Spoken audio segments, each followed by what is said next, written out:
This Terrance Gangsta Williams, a.k.a. OG Giggity, a.k.a. Mr. Answer Right Back, a.k.a. the People's Champ, Terrance Civilian Williams. As I was going through my pictures, going down memory lane, I came across Killer Stone, my big homie. And I was just trying to, and I want y'all to help me with this. I want to know, where did we go wrong? We met in juvenile jail in 1990. He gave me the 1991, one of them. 1990. He gave me the name Lil Gangsta. I went to the dorm where he was at, made sure I was good.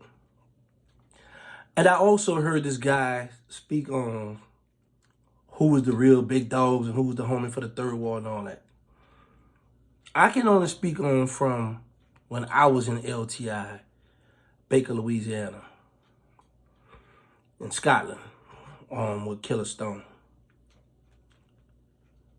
I heard some guys say somebody named Jeepers out the Melf, and somebody else out the Cali. Let me just say this. I don't know those. I've never heard those names. Only Jeepers I know was a short guy named Jeepers out the Cali that broke out with us. But to set the record straight, while I was there, the big homie for the third ward was Killer Stone out the Magnolia Project. You had Tent Wall Fat, Johnny Davis, who's deceased right now, because the third one and Tent Wall had clicked up. T-Dub had some say-so.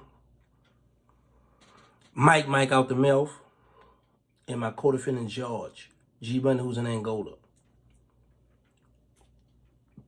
But the best fighting person I've seen up there was Stone, Killer Stone. Mike had a set of hands as well. But every time Stone had a fight, everybody ran to see it. Everybody wanted to see it. It's like one of the best shows on the compound. And we used to kick it, hang out, laugh, and talk. So when we finally hit the streets together, it still was that same love. It was that big homie love, hanging out, getting money. He's showing love.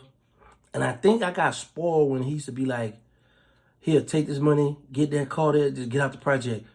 Just go ahead. Because every time something happened in the project, I would always get the choice. It'd be Gangsta and them. And I think I got the big head too as well when I took the Lil off. Because it's be like, Lil Gangsta. I was like, I ain't no more Lil Gangsta, it's Gangsta now. I started doing my own thing, starting to move around a little bit, kicking with different people, but he was always the big homie, always the big bro. We always, went. Anytime I went to jail for a homicide, he paid for my attorney. Every time I went to jail for homicide. But I think once I got exposed to getting that money at a young age and seeing them bricks of cocaine, he taught me how to work the triple beam scale and just having shoe boxes of money. And he just trusted me with all that stuff. I just got the big head, and I just started, like, I just go in the house when he not there, take me some money out to go get some ballet shoes, get some coke. I just started stealing, taking, stealing. And he knew I was doing it, but he just would just play it cool. So I don't know if he was bidding time, waiting for the catch me at the right time or what, but I done took kilos. And I remember one time he struck back. He did some cutthroat stuff, tried to throw me across with some people. But I just was thinking, like, had I played fair, how far we would have went. Sometimes you look at, if you would have played the game a different kind of way, what would have been the results? And I sit back and I think about that, because he always played fair. Anybody who we kicked it with, they loved him. He showed love. He ain't try to play you. He ain't try to little boy you or none of that. I know he was grooming Wacko, the rapper. Y'all know who said that? Y'all hear that? Know Your Class? He was grooming him to be the next up. But the only thing about that, there's only one gangster. There's plenty of gangsters around the city. Let me straighten that. But there's only one gangster, a person named Gangsta in that Magnolia, and that was me. So the only thing that's better than me is some more of me. So he couldn't get Wacko to be the gangster that I had turned out to be. It was just hard to duplicate that. Now, you got a lot of clones, but it just wasn't me. And I'm saying that arrogant and cocky because, the work speaks for itself. People know what it was and they know you. But he did try to groom Wacko to be the next up. And I just sit back and think, man, where Stone come from? Like, coming from doing drugs, like smoking the geeks, the rocking the weed or whatever, the primo or whatever, to coming home out of juvenile jail and change his life and just got to connect and start balling. And I sit back and I think about a lot of that stuff. And he was deceived, but I will say this, before he passed, him and I had talked, we had made up for the bull crap that we had going on. I remember talking to him. I was on the phone with Skiboo, and he was right there. He said, "Big boy right here," that we used to call Killer Stone, Big boy. He said, "Big boy right here." Put him on the phone. Soon as he jumped on the phone, his exact words were, "Would I forgive you?" I'm like, "You ain't give me a chance to try to lie or speak my piece. Man, I ain't do nothing. Would I forgive you?" We started talking. And one thing I would say, no matter what him and I went through, he always showed love to my mother. I remember when, I think it was after Katrina, I had got my mother the G20 Infiniti before I went to the feds, but the flood messed the car, but he bought her a car. I remember him getting my mother a car.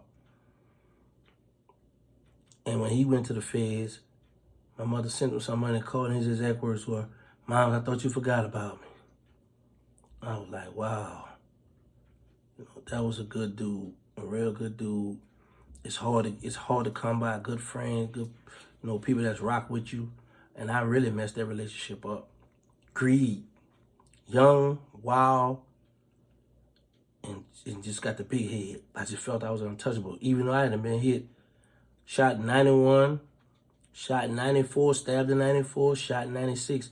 I still just felt like I was that guy. And he had way more money, way more drugs than me, but I still felt like I was him. Because I remember him saying one thing that stuck in my head. It was a certain female I had pulled. And he was like, "Man, you getting bros I supposed to be getting."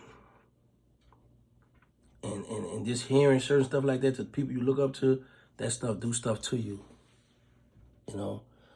But I just want to go down memory lane and let some of y'all know sometimes we got to be patient. Think what you're doing and don't get the big head, because that can end your life. It can end your life.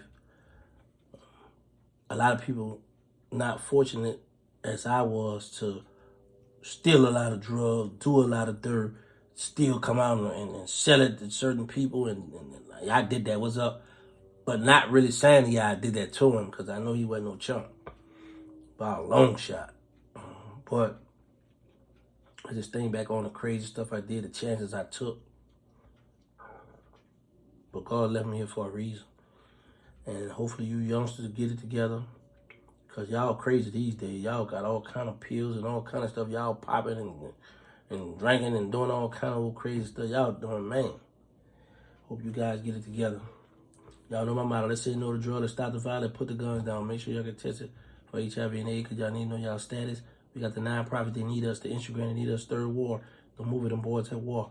The reality show Surviving Our Birdman. Shout out to Crypto Jeezy. Make sure y'all check out his channel. And you know what, man? Make sure y'all log on go support my girl, Sweet Life with Atari. Go subscribe to her channel. She messy, but go subscribe to her channel. Also, shout out to my boy, Dion Harris. He got the books. And he got the clothing. Make sure y'all support him. Y'all got somebody in jail or somebody like to read books. Send him some books. Go support the man. Thank y'all for all the support. I'm out. Mwah.